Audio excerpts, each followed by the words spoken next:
But having a seat with both your knees bent and your feet on the ground. You're gonna bend your left knee and cross your left ankle.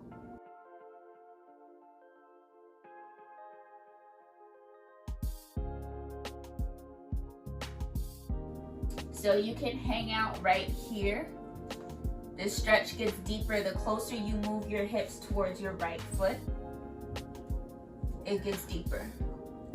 But you don't have to go that far in if that's too much. Really good.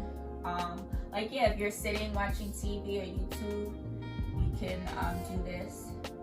And you can add a little movement, rock back left and right, side to side.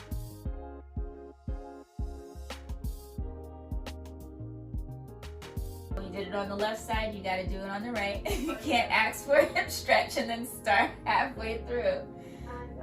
So take your time, cross your right ankle over your left knee. Hold for 3 deep breaths.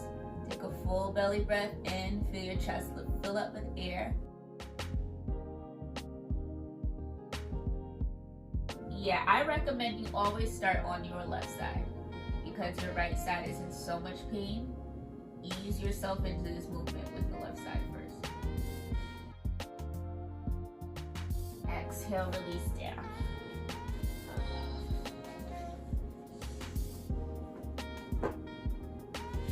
So yeah, keep trying to do little mindful movement throughout the day, even if you're sitting in a chair and you circle out your ankles, that will help. If maybe every hour you take a little 5-minute stretch break, that would help. Just 5 minutes and you'll start to notice a difference.